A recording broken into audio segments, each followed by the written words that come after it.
say, you have this position, and she was just saying that they respect white people, and she's a lawyer, so-called civil rights lawyer. Now, what she's saying to me and you could go around and talk to them, and we could hit the ball out of the park. That's basically what she was saying.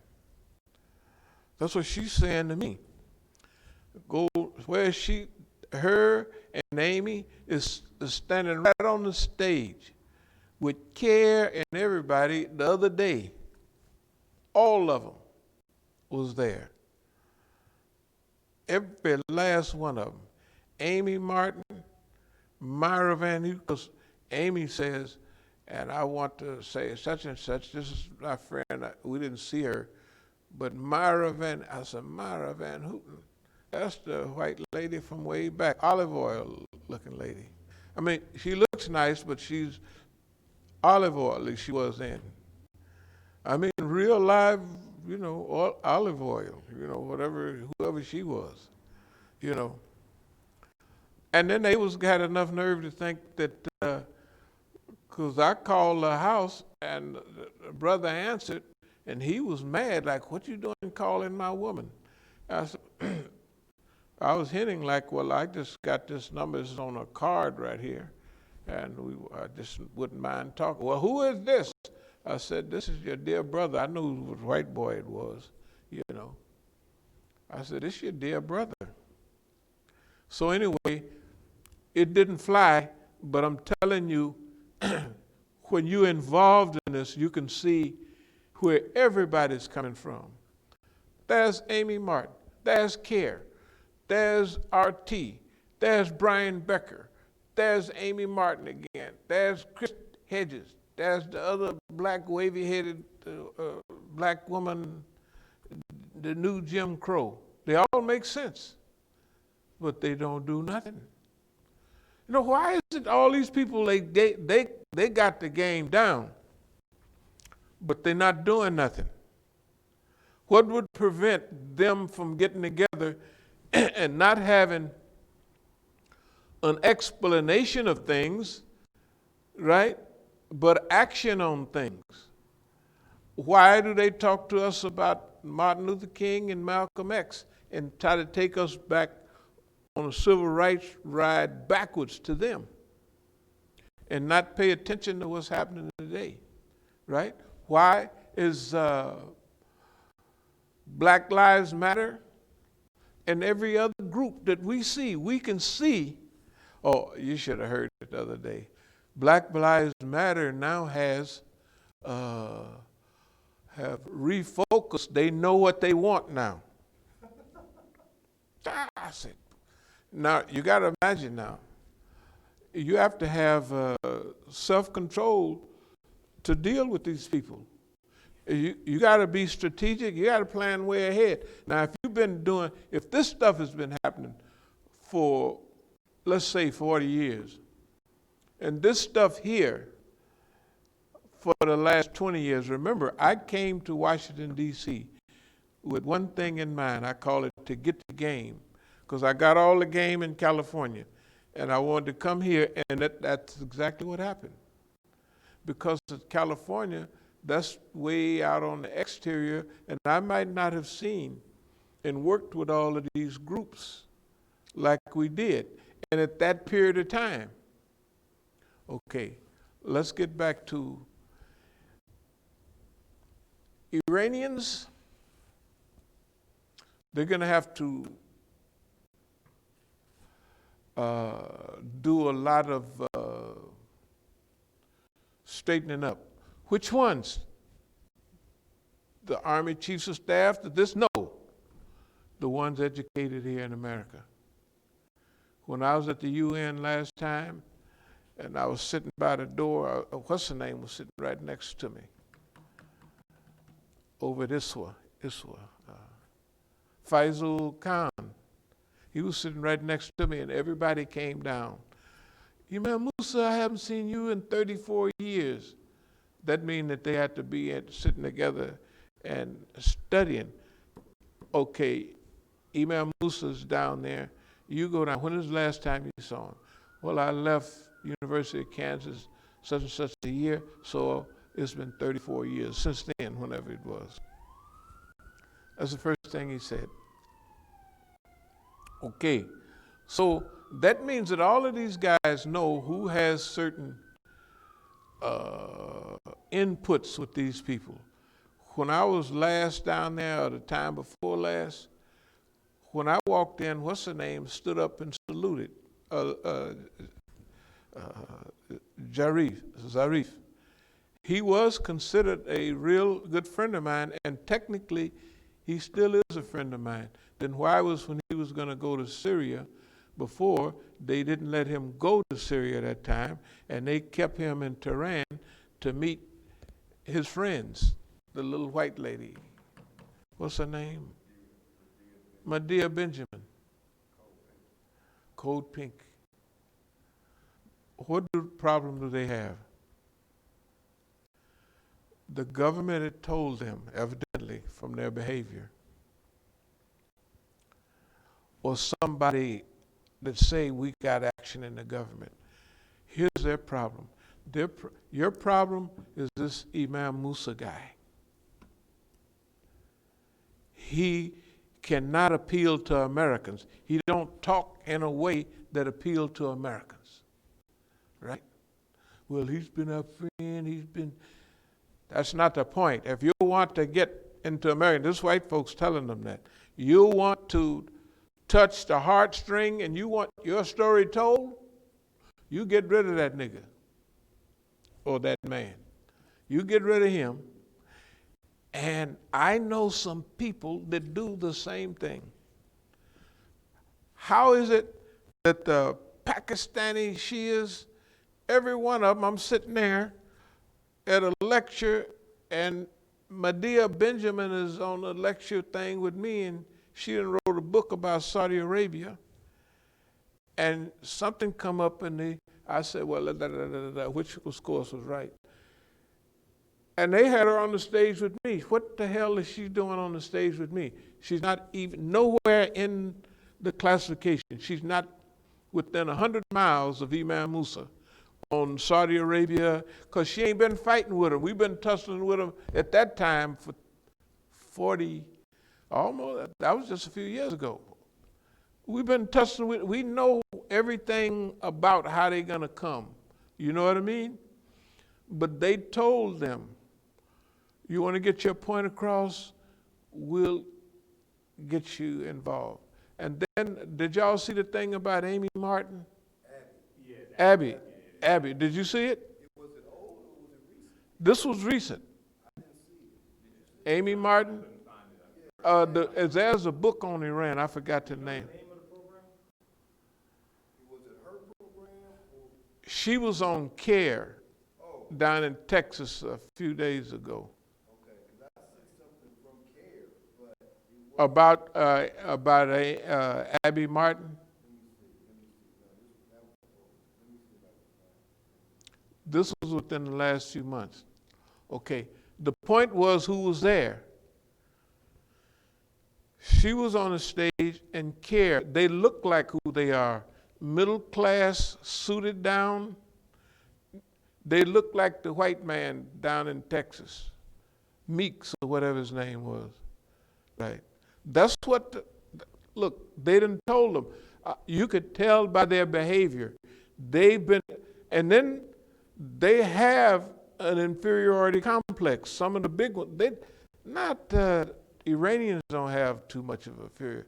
Because they Indo-Europeans, that's what they call Iranians. And Iran had power before, and they didn't stood up. But there's some educated here. That's why they got so-called hardliners back home and the sweetie pie guys here. Why did I go out to Manassas the last time I'd had anything to do with, I went out there and all of the brothers was there. That's when I was it was in February, just when I was getting over that stuff year before last. Year before last in January was when I was, in fact, I was still in the hospital This January 30th. Yeah, I was still okay. All of them was in it. All of them was in it. Since all of them was in it, they all getting the same. Why are all the Shias, even the one that come from Europe, wherever they come from, they all used to come giving Imam Musa a big hug? Why? That ain't happening no more. That means they all getting the same. They told them, if you want to get your program over, you have to pull that man, his face, his voice, his attitude, make white people feel uncomfortable. What they wanted to say is, you got to get rid of that nigga, because any discussion with him around, he's going to tell you what we're up to. In other words, they can't negotiate. And this negotiation stuff with America started years ago. I mean, I have some, we're going to talk with them. I say, hey, man, okay, you ought to have somebody in the room. This is what you ought to have the Negro or an American Indian. Not American. Yeah, you ought to have somebody in there that know boss man. You don't know him. He's going to paint you a beautiful picture right now and up the street. But when you drink it, after a few years, you're going to be walking down the street and drop dead or go crazy or something. He always do it, right? Tell the truth. He's never not done that. So he can't, we're going to have a JCPOA or whatever. You sure you are? And they had the little white woman right there sitting right next to Zarif all the time. Yes, we're going to make this work. The little white lady was president of the European thing. I'll think of her name in a minute. A nice little white lady, you know. Huh? No, not, she's technically from Italy, but she was the head of, she looks like she's a Swede or something. She has kind of blondish hair. Nice little white lady. You know, at least she seemed like that. Because when I was in Iran, she was there. She wore the hijab. You'd think she was a Muslim. She looked like the lady down in New Zealand. Remember when all the people got killed in New Zealand? And the prime minister, white lady, had on hijab. I think she might have been a little semi-serious. I don't know, you know. But she looked like, hey, that girl, that's a Muslim now, you know. So anyway, that's the games they play. But you got to remember, if you see Zarif standing with all the people, carriers over here, and all the white people standing there in line, and then there's a white lady standing right next to Zarif all the time. You know, I don't know how I'm forgetting her name. But anyway, what, do you find anything about Amy Martin them, or Abby Martin them, and Care? They had a meeting down in Texas somewhere. But anyway, let me get back to this thing about trust, environment, and character building. I want to get back to this thing about the gift in most times is bigger than the person. Like if you have a gift of a character and you stick to it, it's gonna make you a bigger and bigger and better person. That's what the gift do. See, you gotta remember, that's why we can be relaxed and how we deal with people, because a lot of people are not given that gift. They're not given, they got other gifts. They can run fast, they can do, but they don't have that gift. Very few people that you ever even find that have the gift to have the ability to resist a government. They just don't do it, hardly. Especially when the government got everything in its disposal and will use it all. Anyway,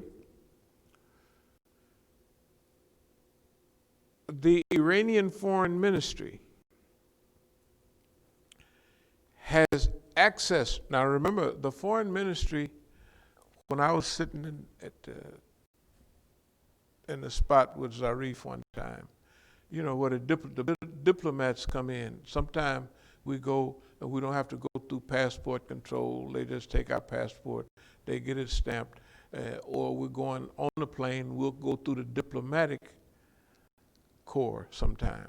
And sometimes the cars are diplomatic cars. You know, they got the little flag on it and you just ride around in the back seat to the program. So sometimes it's part of the staff of the diplomatic corps. They drive certain kind of cars, they wear a gray suit. You could tell they're part of the diplomatic corps. Years ago, they started taking me to Iran, and before I had full access to everybody, and I was always on, if they have a group on the stage, I would speak, and then I would also, be the MC, not the MC, but they might have 4 or 5 people on stage.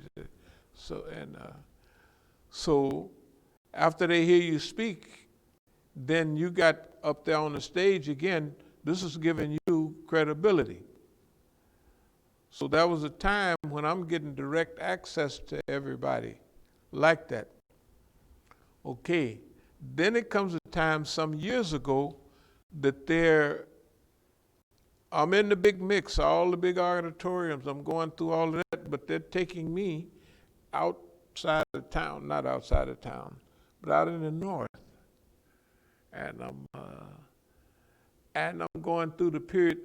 Some of this was not bad because they're sending me through a period of examination because they can't believe that nobody's this accurate on them. I'm more accurate on them on there, and they know it. Everybody knows it. So there's a period, all those articles on management and leadership, the 2009 period and 2010, even like that. Okay, during that period, 10 years ago, I'm going from that time up till the last time I was there. I'm not just hanging out here, I'm going back to those places, especially after the conference is over. And sometimes they're bringing me specifically for that I go and I talk to institutions. I'm staying there extra